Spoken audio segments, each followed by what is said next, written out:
welcome everybody to Mary Giuliani Live. I'm so glad you're here today. I'm really excited about our Conscious Conversation Salon. This is a format that we just started about, actually last month, and it's really designed for more people to participate. So if you're watching us on my website, all you need to do to participate tonight is go to the little chat box right below the live stream, and you can go ahead and log in and make comments or questions or put questions in. But before we get to that, I just want to make a couple of announcements so that we can let the people that are new watching know what we're all about. The whole purpose of this show is to support you in transforming your life and creating a life that you really love, that's true to your values, that really comes from your heart. And the reason I started this show is because it was out of me putting myself in environments that really supported me, putting myself around people that were going for it in their lives and that were really willing to share on a vulnerable level what was going on in their lives, that just helped me realize I wasn't alone and that I could have a safe space to go for it. So here we are 30 years later. For some reason tonight, the Facebook streaming is not working, so I do apologize, but that is part of live streaming. You never know what's going to happen. So we are streaming, though, live on YouTube and on my website. So make sure you go to Mary Giuliani Watch Live. If you're watching on YouTube, if you go over to my website, to the Watch Live tab, that way you can participate in the conversation. So there we have that. Also, if you're new, make sure that you sign up on my email list by going up to marygiuliani.net and go over to the newsletter tab at the top of the website and just put in your name and email address, and you'll be able to get updated on the guests we have coming up. And I also include blog posts that are inspirational, and also links to the audio and video version of the last week's show. So make sure you put yourself into my email list, and that would be awesome. Also, if you have an iPhone and would like to just get the recorded shows automatically downloaded into your iTunes onto your phone, you can go ahead and go to Mary Giuliani Live in the iTunes store and just go ahead and get that set up, and you're all good to go. And you can listen on your walk or workout or watch as well. So that's what's up with that.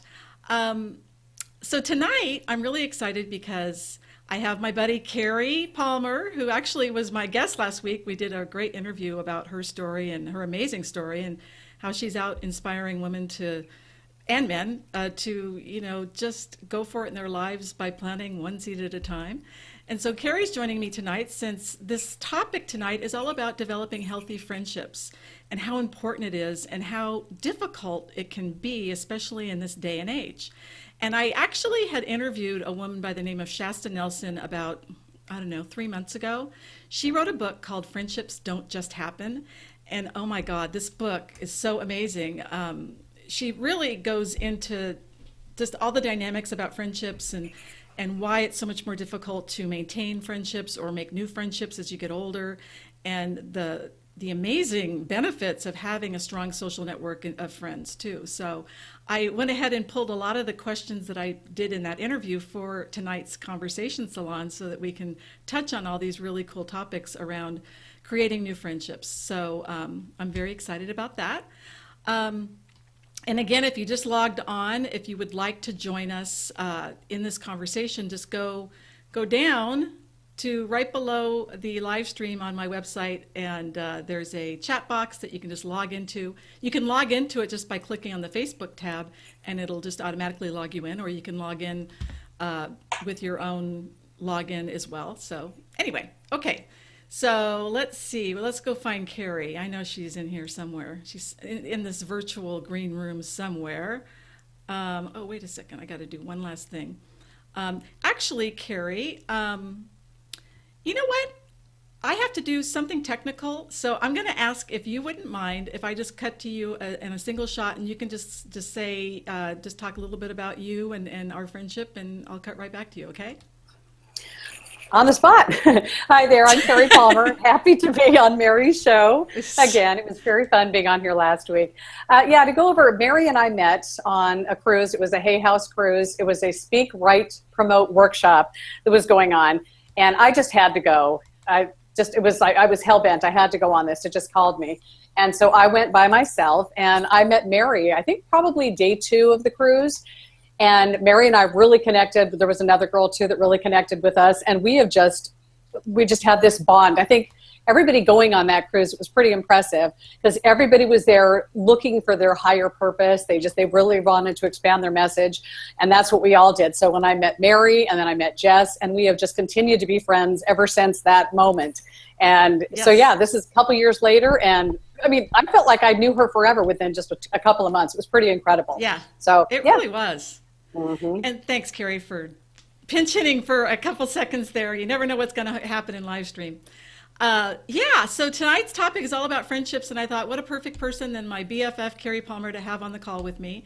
And Cari's a wonderful writer and speaker and coach, and so we're both on our path together, really helping inspire people to go for it in their lives. And so so tonight's topic again is about how to develop deeper, more intimate friendships, and what could be in the way of that happening, you know? And so, like I said, I had interviewed Shasta Nelson on Friendships Don't Just Happen. And I had read the book before I did the Hay House cruise where I met Cari. And so it was really cool that I did read the book because when I met Cari and we really connected on this cruise because we're both like going for it in our lives and writing books and really wanting to reach people and live our calling, I realized that after that cruise that I was going to need to, if I was going to keep Cari in my friendship loop, even though she lives in the Seattle area and I live in the Southern California area, I was going to need to take some steps to make that happen. And we're going to go over those in a minute.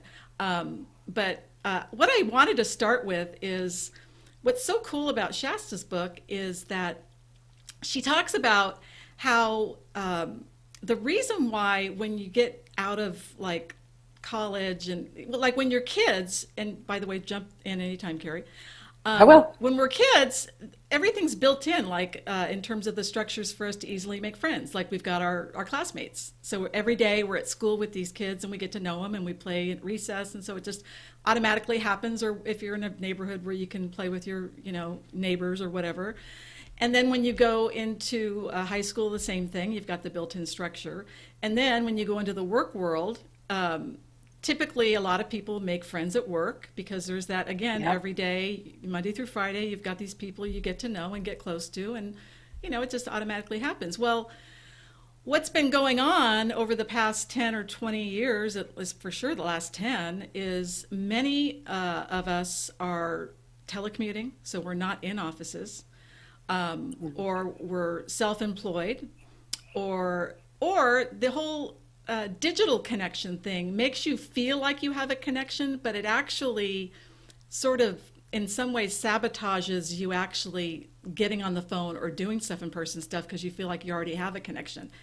So anyway, the point being is that what her studies show is that we actually cycle, there's an attrition with friendships, especially after you're in your 40s and 50s. And a lot of people that are in retirement mode or already retired, that's another whole like loss of structure. So there's a whole attrition thing going on with friendships. So she talks about how we will cycle through our friends every 7 years.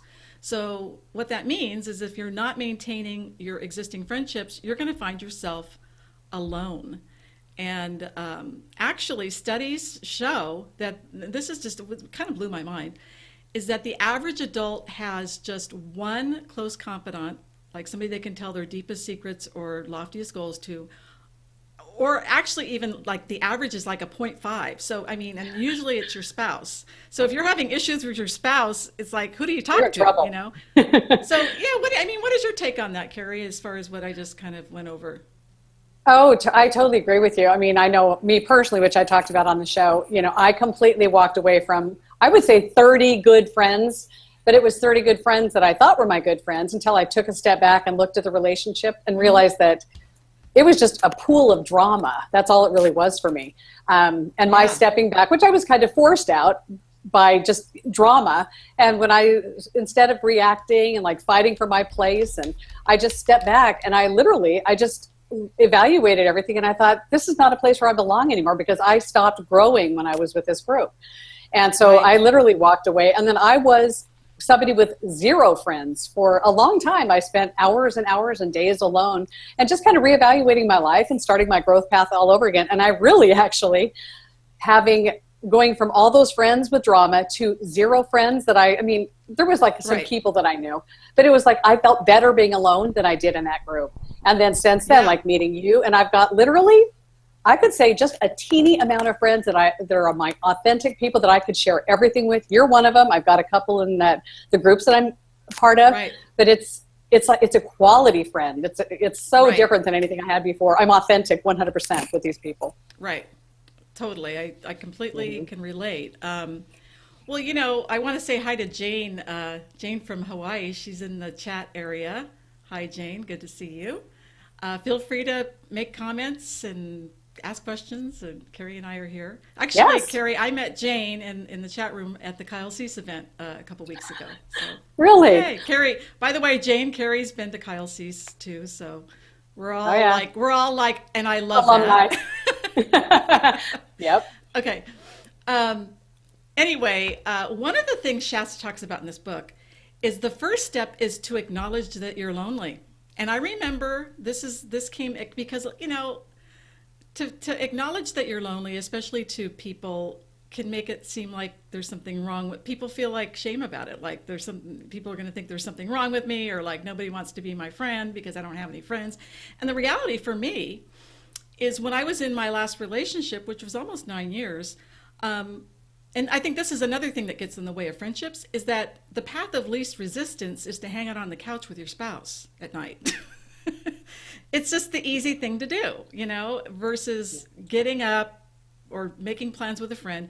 Well, the point is after like 7 years in my relationship, I found myself with really no close friends, and it was just me and my partner. And you need more than that. I mean, for a healthy relationship, I mean, the reason why people typically get together is because you have a full life with friends, and so you're attracted to that person because they have a lot of different things going on. So anyway, I had to acknowledge to myself that I was lonely, and I remember feeling like, what's wrong with me that I don't have friends? What's going on with, like, I almost was trying to look at it like there was something wrong with me. But after I read Shasta's book, it was like, well, of course. I mean, you're not out, you're kind of isolating and staying home with your partner. And, you know, in terms of attrition, that's what happens. So, and you have all these friends on Facebook who aren't really your friends. They're just, you know, because that's where we are. It's like, exactly. And so the first step she talks about is admitting that, you know what, I'm lonely, or I do have friends, but the friends that I have, I'm not feeling the kind of connection I want. And so, you know, so let's see, what's this? Okay, so what she talks about is, let's see. Oh, here's what's interesting. She talks about, sorry if I'm looking away, but I just want to kind of catch this. There's a book called Alone Together by Sherry Turkle, and she warns that networked we are together, but so lessened are our expectations of each other that we can feel utterly alone, which is that whole Facebook thing. You know, like we're networked on Facebook, so you see your friends and family and what they're doing, but you really aren't with them doing stuff. So it in some ways, it kind of has this sort of cognitive dissonance or something in a way. Anyway, and then the other thing that she talked about is that we're lonely because we want to share the things that matter to us with the people who care about us. And so, again, if we don't have friends that maybe we feel safe sharing stuff with, or that just aren't into, you know, maybe deeper, more intimate conversations, we're going to feel lonely. So the other thing I wanted to touch on is, actually, you know what? I misquoted that. Research suggests that most of us replace half of our closest friends every 7 years. So, yeah. So she talks about that there's this intimacy gap that we really want to close with new friends. And so she talks about how there's like she calls it frientimacy. So it's like intimacy, friends, you know, frientimacy. Okay.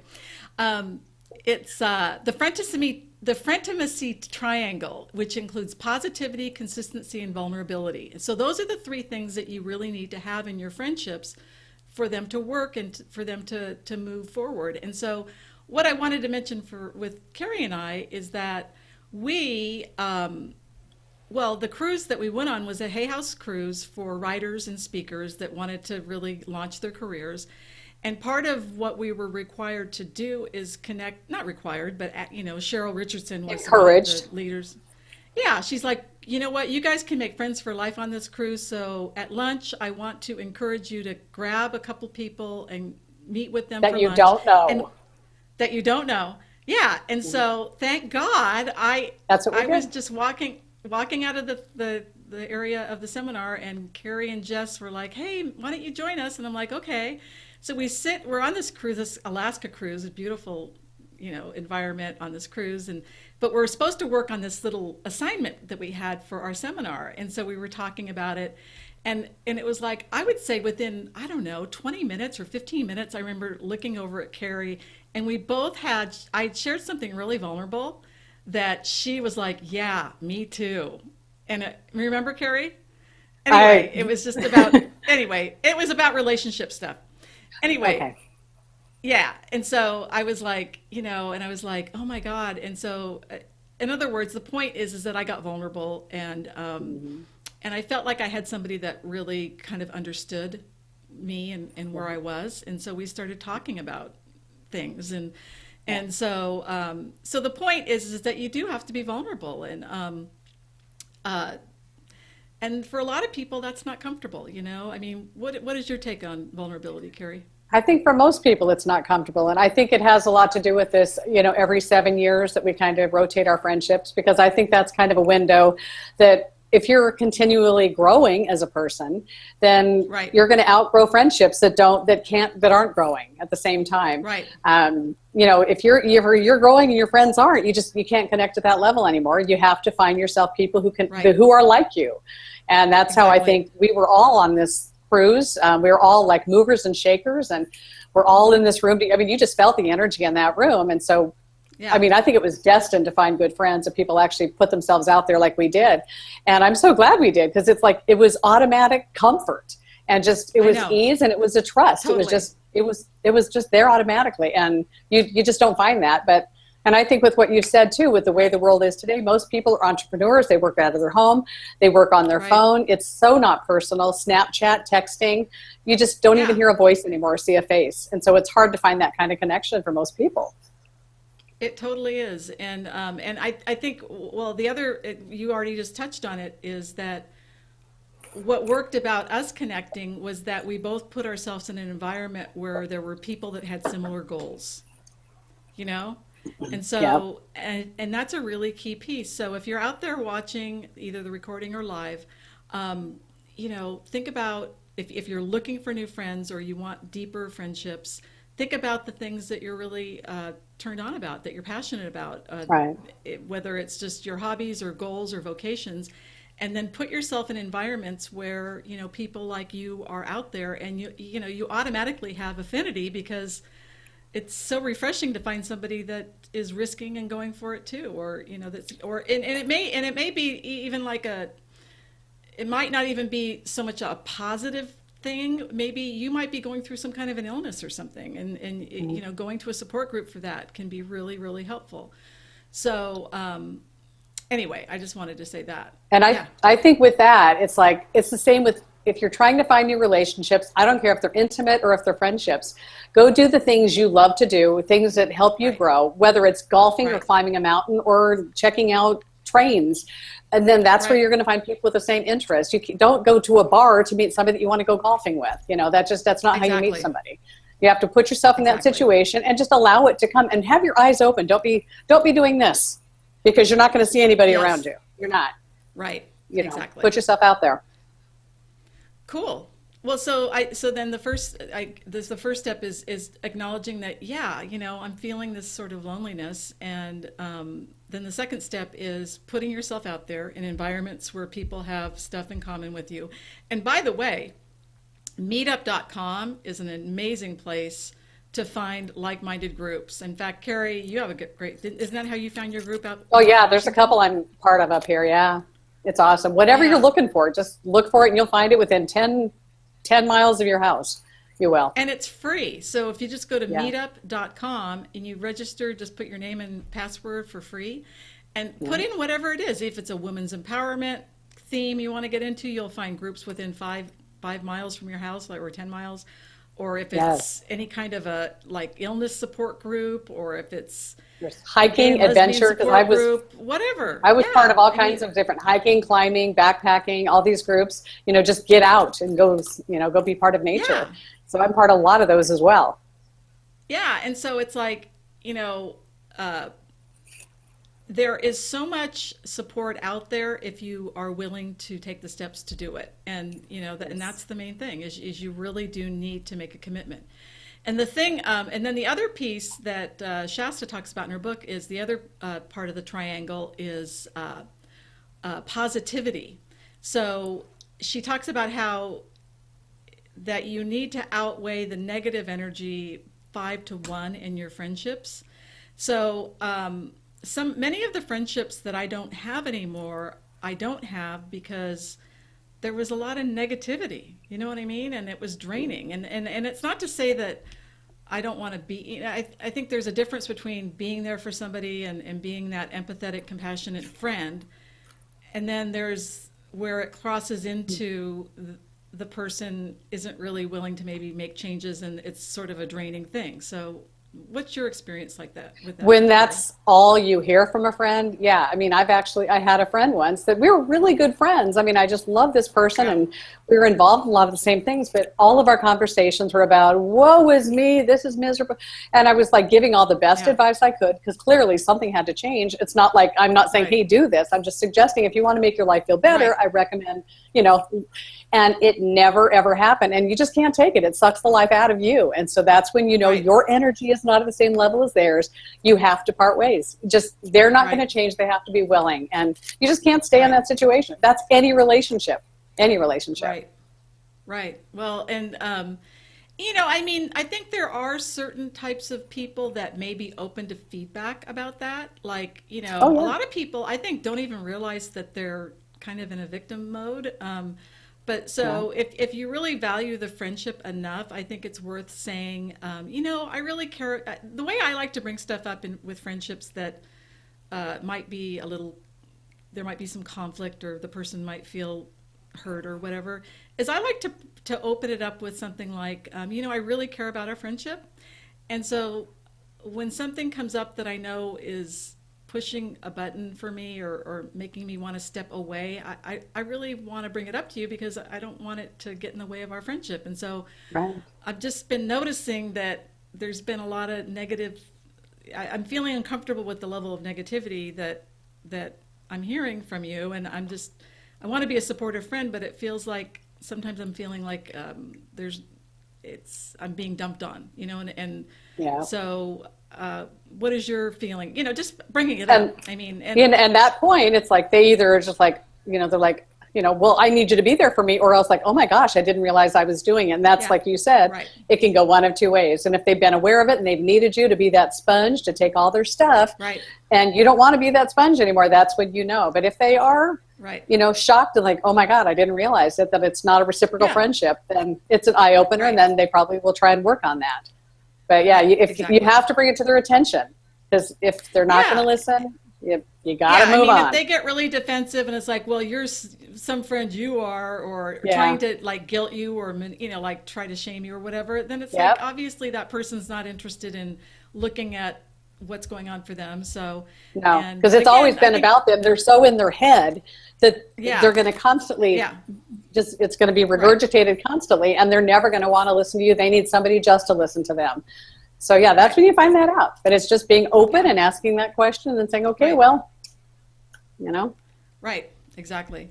And, it may be, I think, an opportunity for them to get into therapy or really get into something that's going to resolve their issue versus just feeling like they want sympathy or, just want to kind of complain. So, there's a lot of people out there that are just going to complain, sadly. Yeah, I mean, And, a lot of people, that's part of their bond is that they feel victimized and they want to do that together. So you Yes, don't they have want to to participate. commiserate.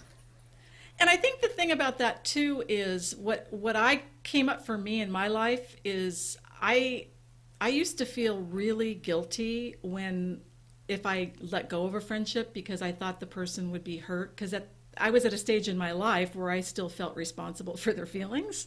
And Right. now I know I'm not. And so but our culture really trains us to be sort of codependent in that way. So if you're really struggling with letting go of a friendship out of guilt or obligation, it's an opportunity to get support for yourself.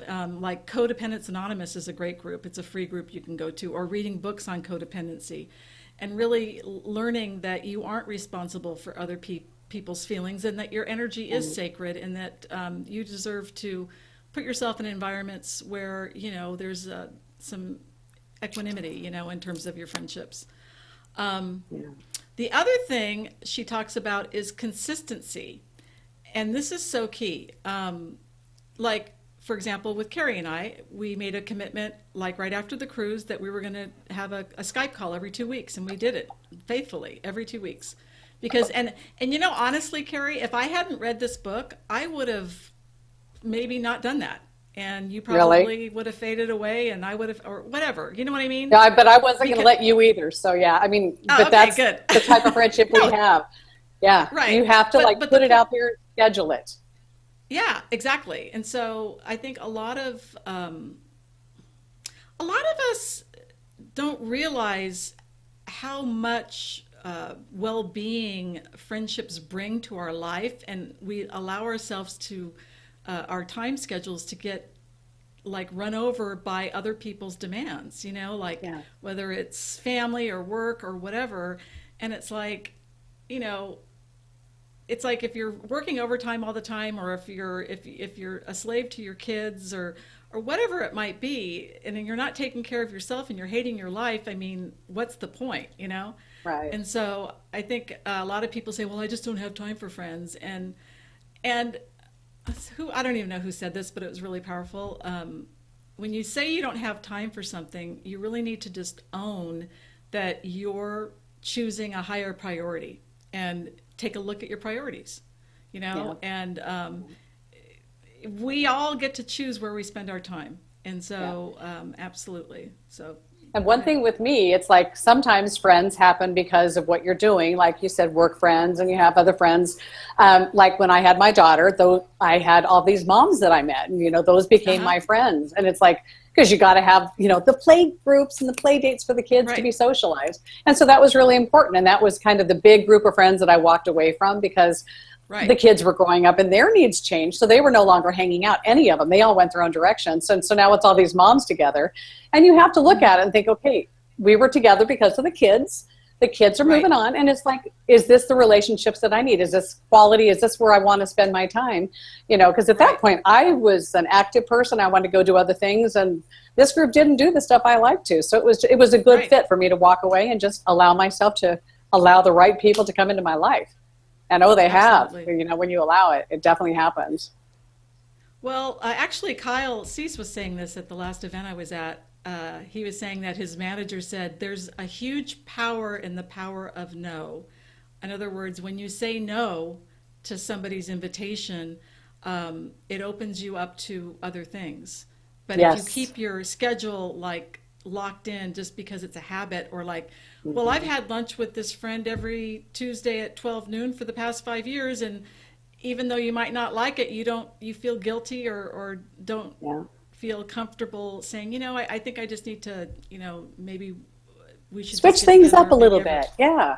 Yeah, exactly. And there's Yeah. nothing wrong with that. And you never know, the friend may even feel the same way but feels guilty about it. So, Exactly.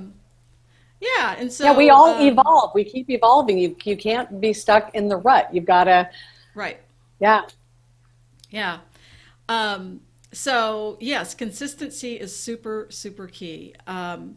The other thing that she taught, well, we already talked about vulnerability, and the thing about vulnerability in friendships is in new friendships, is to go a little slow. If you, uh, if you sort of what I call like trauma bond too quick. I like that. Let's talk about our horrible childhoods and all of my wounds, like in the first 10 minutes, I'll show you mine if you show me yours. Yeah. Yeah, it can be sort of overwhelming for people. And I know Brene Brown actually calls that trying to hotwire connection. And I know I've been guilty of that before. And, it's better just to take a little bit of time to just get to know somebody. And, everybody has different levels of comfort in terms of being vulnerable. And the other thing, there's another really cool thing. Wait, I know. Oh, this is where she talks about, sorry if I'm looking away too, giving generously and strategically. So, by the way, I want to say hi to Peggy. Peggy's on the in the chat room, and so hi, Peggy. It's good to see Peggy. you. Okay. So she talks about when you give from to not give from emptiness or from manipulation. So a lot of women or men, but mostly women, I would say, when we give from emptiness, it hurts us because then we end up getting resentful, and then, or if we give from manipulation, like in other words, if I give to you because I want you to love me, then it's not really coming from a pure place. So it's important to take a look at, how you're giving. What else?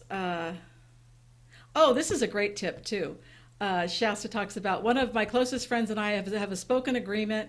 We promise to ask for what we need, and we swear we will say no if we can't. Isn't that cool? That is the way it has to be.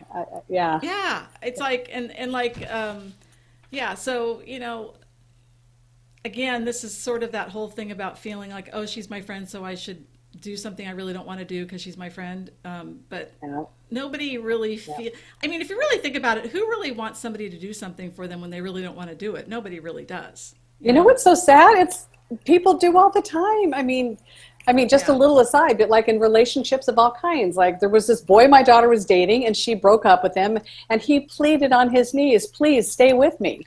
And it's like, knowing full well that I don't want to be with you, you would still want to be with me in that case. And it's just, right. Yeah. So, I mean, we're all at different levels of self-esteem, of confidence, and some people, they don't care. It's just, they need you desperately. And that's the wrong reason to be a friend. Totally. Right. Exactly. And that would be, yes, exactly. Yeah. And so, and then she talks about if your own light is dim or flickering, then perhaps you may need to set some boundaries and limit time with people that you feel can't support the happier and more powerful version of you. I had a friend one time that it felt like when things were going really well for me, it almost felt like she felt the need to talk about how horrible something was in her life. It was just this really bizarre thing. And it felt like, that saying, like stealing someone else's thunder in a way, or, just, I don't even know if that's the right analogy, but it was like, I remember I got to the point where when things were going really well, or when I had a really exciting thing to share, I was like, oh, I hope she doesn't like hit me with something. You know what I mean? Yes, absolutely. I do. And I think sometimes what it is people get triggered, when things are going well for us, and it's hard not to feel a little jealous or envious. And, I know I've felt when certain people have done really, something's going really well for them. Let's say, like I'm single, right? So let's say a friend of mine gets into a relationship and they're madly in love. And there's going to probably be a part of me that feels sort of envious because I would really like that. You know what I mean? Right. And yet I'm aware of it, and I don't need to beat myself up about it. But I think if we're not in touch with that, sometimes those feelings can come out sideways or in sort of a non-supportive way. Like, I don't know, like, are you really, do you really want to be with that guy? Or, or relationships are overrated, or just being negative and stuff. And then you start getting mad that they're spending all their time with that person, not you. It's like you sabotage that friendship. Mm-hmm. Right, exactly. Okay, so let's see.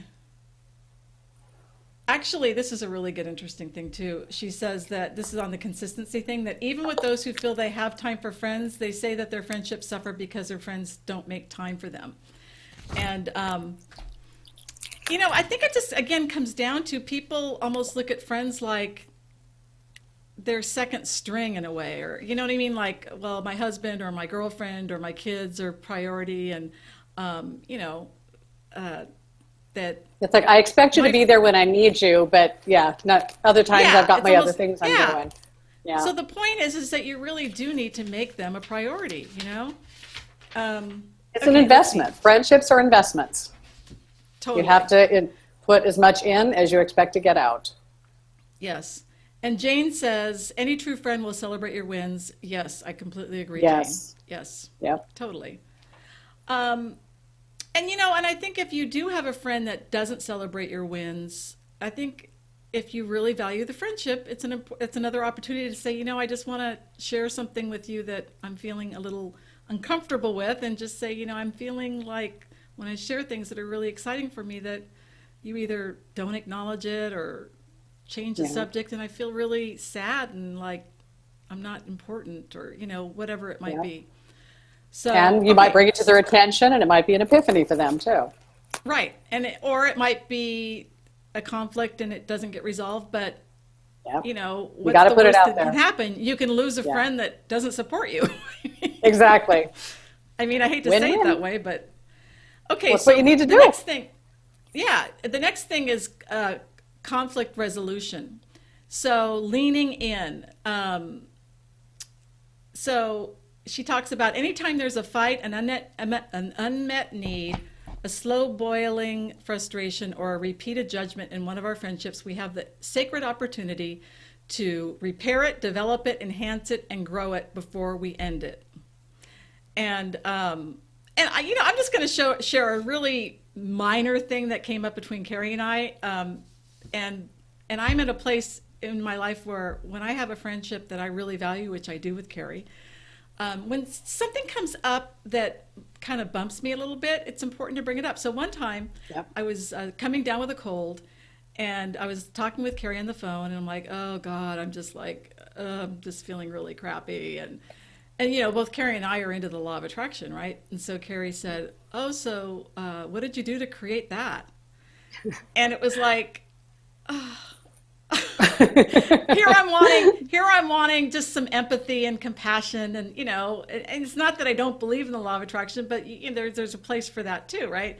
And so I remember feeling that, and I remember thinking, you know what, I need to say something. And so like the next day or something, I just called her and just said, I really care about our friendship, and I just want to mention that when you said that, I just felt like what I was hoping or needing from you is some compassion. And then, I can look at maybe, and sometimes, as they say in psychotherapy, a cigar is just a cigar. Sometimes you just get sick. Anyway, but Cari was totally open to it, and totally, share your experience of hearing that from me. Yes, and that's to me, and that's where you and I have developed to this place where it's with a lot of growth, to where we have nothing but healthy friendships. And so it's honoring each other, because there's been things like you'll schedule me for a talk to you at some point, and I'm like, I got these other things that come up, and you're like, thank you for sharing. We honor each other for what we have going on, and that's something that when you told me that, I'm like, thank you so much for sharing. In a different light, a different mood, it would have been taken differently, but it's where you were at the time, and that's where we're learning. And this just being open and communicating and being authentic, saying exactly what we need, and making sure the other person understands, and then they repeat it, kind of say it back to you, so we're on the same page. And that's how every relationship can be flawless if you just make that agreement and just promise to be each other, to always be authentic, and say when you're feeling that little gut, like, ooh, that bugs me, just tell them why, and they'll understand. And then it's gone. You let that go, and it's not going to be stuffed. And you're not going to erupt some other day over meatloaf, Yeah. Right. You just got to share. I have a story. Oh, and the other thing, what does she talk about? Well, just that in any relationship, conflict is going to happen. It's just part of it. You know what I mean? Yep. And so expect it, and just learn how to deal with it in a conscious way. you know, by using I statements, by owning how you're feeling when someone does something. If you need to make a request, make a request. So it's really important to address it and do it in a conscious way. Let's see. The obstacle to intimacy is doubting our own self-worth. And so when we don't have a lot of self-worth, what happens is if we can't be best friends to ourselves, we can't be best friends to other people.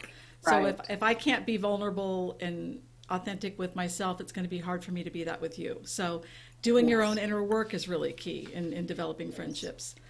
Let's see. Also, one book that I've read. Oh.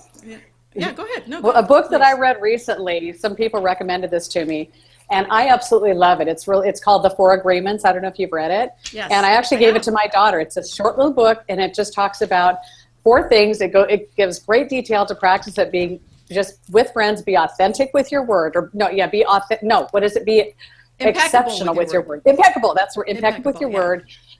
Don't assume anything. Don't take anything personally. Yes. And always do your best. And it's just a short book, and it's like I gave it to my daughter. I said, you read this, it's going to change your high school experience, because it's simple, but it's the don't assume anything and don't take anything personally. Somebody's having a bad day, they're going to go off on you. Doesn't mean they hate you, just it's not your fault. Just know that.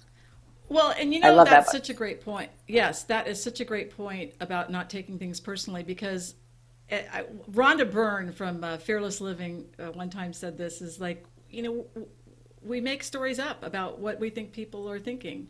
You know, we make stories up like, oh, you know, this person doesn't like me, but we don't even know unless we bring it up to them. You know what I mean? Yeah. So it's like, you know, we're making, if we don't know for sure, we're making it up. I mean, we just are. So, so doing your own inner work, talking and just bringing stuff up to people that has bothered you, clarifying stuff that you're not sure if is really true, that you're starting to obsess about somebody that maybe you think is upset with you, or you're upset, whatever. Or going to therapy or getting support from a coach or some other professional if you're having a lot of self-esteem issues or self-worth issues. Right. Like for me, I mean, for many years, I really had a really knee-jerk reaction to conflict. So it was really difficult for me to bring up stuff that bothered me in my relationships. And so it hurt my relationships because I was too afraid to tell the hard truth. And today I'm not. And so, you know, you can just do that in baby steps. And that's how you move to another level. It's like, you know, the relationship was there and now you're here, so you're going to meet somebody at that level. One other thing I wanted to bring up to have, and this is key for relationships, any relationships, and I know Kyle touches on this too, Kyle sees, is you cannot have expectations of what you expect other people to do. You have the only expectations you can set are on yourself. So you cannot say something to somebody and have a certain reaction that you expect them to give, and when they don't, you are let down. That's setting yourself up for failure every single time. You cannot have expectations of the way you want people to act.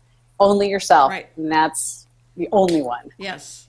You know, and yes, I totally agree. What I'd like to add to that is that we deserve to get our needs met in our relationships as well. So if somebody can't meet those needs, that we should go to someone else. So so if you have a friend that can't do intimacy, but you have a great time playing soccer with her, then great, go play soccer with her, but don't expect her to be, you know, in the trenches with you when you're crying and freaked out about something.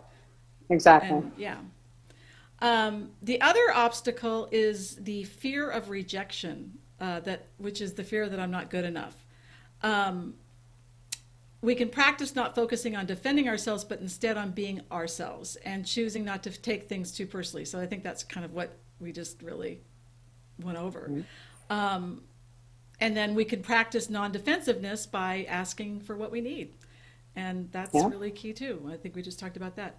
Okay, obstacle number 3, the toxic friend trend. The fear they are not good enough. And in the past, I don't know, 10 or so years or even more, there's been this person's toxic. They're toxic, you know. And yes, there are certain people that may be really super negative, and, you know, maybe they have some kind of severe mental illness or whatever, you know.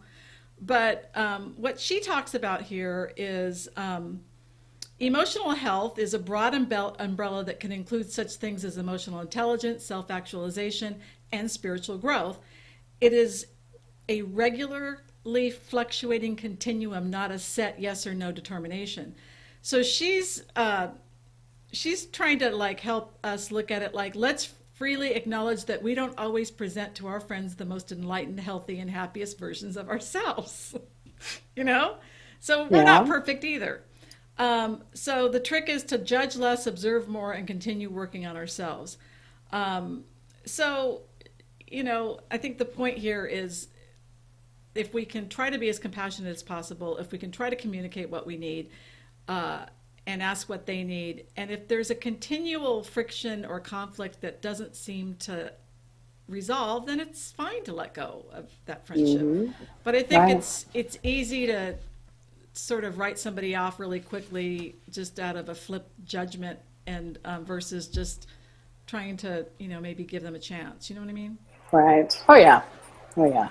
So um, so she talks about our goal is to create friendships that allow for imperfect actions, theirs and yours, without those actions threatening the friendship.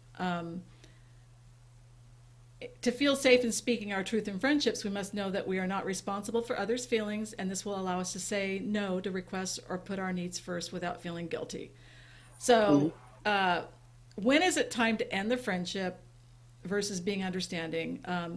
So well, I think I already just said this. When you've tried speaking your truth, Yeah. the friend didn't agree or agree to disagree, and you know that you don't have enough in common to where it's worthwhile, then I think that it's important to recognize that you don't owe people anything, really. No. I mean, I think a lot of us were raised to think that we owe people our time and our life, and that we're bad and selfish people if we don't. And, it's just not It's true. like you're trying to fit a puzzle piece into somewhere where it doesn't fit. It doesn't Yeah, belong there. exactly. And that's when you just own it, and then you open yourself up, you create the space for the right people to come into your life. Right. So obstacle number 5 is holding ourselves back, dimming our light. The fear that the fear they will think we're too good, hence being the object of jealousy. In other words, if I'm too successful, if I'm too into my greatness, you're going to either judge me or be jealous of me and leave me. And, again, if you've got people like that in your life, if the friendship's worth it to you, it's important to bring it up. But if it's not, then it's important to get yourself in an environment where there are people like, Carrie and I that are like wanting to champion people that are going for it. Right. So, yeah. So, and I think that the key thing here is I know for me, before I started really speaking my truth sort of all over the place, it was really important for me to get my support system in place first. So the reason is because there's going to be some fallout. You know what I mean? I mean, if It's you've life, been kind yeah. of tolerating a lot of negative energy or people not supporting you or people being critical, and once you start saying, hey, I'm changing the rules of the game of our relationship, not everybody's going to get on board with you. And so some people you may need to let go of. So it's really important to have that support system to go, fall back on. Right. What else? So then she talks about the goal is to expand your friendship circle more. Oh, wait, Jane's got a comment here. Yes, Jane has a great comment. Some of my deepest women friendships have come from women's circles. Women's circles can heal the world. Yes, I totally agree. Yes. Nothing stronger or more powerful than a group full of women. Yep, exactly. Exactly. Thank you for that, Jane. I totally agree. In fact, I used to run a women's circle at this center that I co-owned with my former partner, and so I get it.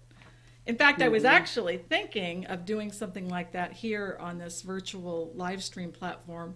Or it doesn't even have to be live stream. It could just be through Zoom, so it's not like a public forum. But Right. anyway, so it's something to consider. Okay, so in closing, she says the goal here is to expand your friendship circle more and more every year. In order to do that, I reflect at length on 3 words: receptive, revealing, and reconciling. Asking my questions like the following. In terms of receptive, have I expanded the type of people I love?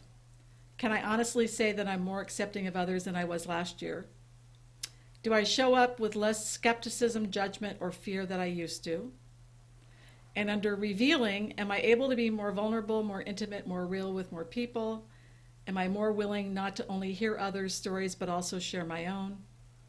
And likewise, am I invoking the vulnerability of others by listening deeply, validating, and proving to be a safe person for others? And finally, reconciling, do I offer forgiveness quickly and fully? Am I someone who wages war, picks fights, and belittles others? Or do I practice being someone who unites, creates harmony, uplifts, and verbally values my competitors? I don't know if I'd use the word competitors, but whatever. The more I'm able to answer yes to such questions, the bigger I can draw my circle. So I think, I think these are all really just super important things. And and I'm just so grateful for our friendship, Cari. It's just been amazing. Me too. We both, we're going on 2 years. I know. And it feels August. like I've known you forever. It's just that we know everything about each other. And that's what true friends, it's like there's no walls between us, except for there's zip code issues, but we connect all the time. And I wanted to say too, for me. Yes, please. For me, the most fun thing to watch is having a daughter who's going to be 18 this month and watching her friendships. So I am her sounding board for her high school relationships, and they are difficult. They're very, it's like this one needs that. They're so needy. But then when I see her around some of these girls that she's known for a long time, to see them being so silly and funny and being exactly who they are, and I mean talking out there crazy, it's just they're authentic. They are who they are, and that's a true friend. When you can be yourself 100% and not care about judgment or what they think. That is a true friend. And I love watching that with her. And I'm saying those are the friends you're going to take with you for your life. And I love that. Yes, absolutely. And I love that. And I love that too. Awesome. Well, thank you, Cari.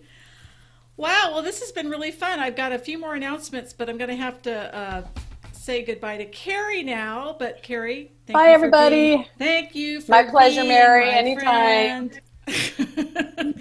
My pleasure. Okay, take care. Bye-bye. All right, Cari Palmer. Yay. Okay, so I've got a couple of announcements, and then we're going to wrap up. Let's see. Wait, where was I? Where's my last thing? There it is. Oh, okay. So I have a couple of things that I do as a coach. I love working with women that are in midlife, that are ready to take their life to the next level of fulfillment and truly live their calling. So if you're somebody that is probably in your 50s or 60s or even late 40s, and you're feeling this intense desire to be true to yourself and don't want to live with regrets, I've been there, and I'm living my dream, and I'd love to help you live your calling and your dream too. So just go up to marygiuliani.net and the coaching section. Also, if you would like to have your own live stream show, I can actually produce and launch your show for you. In fact, you don't even have to have the equipment or anything. All you have to do is log in, and I can be behind the scenes and run your show for you. So if you're interested in that, I'd be happy to help you. Again, go up to my website and go to the live streaming tab. And the last thing I want to mention, well, not the last thing, but is next week we have Gwen Orweiler, who's an inner child advocate, and she's an EFT practitioner, which is the tapping, and she's going to actually share her story and what brought her into this wonderful work she's doing to help people heal their inner children, which I've done a lot of inner child work, and I love hearing different ways to heal and grow inner child stuff. So be sure to tune in for Gwen, and she's going to actually do some remote tapping for me, so that's going to be fun, and so you'll get to kind of see how to do it.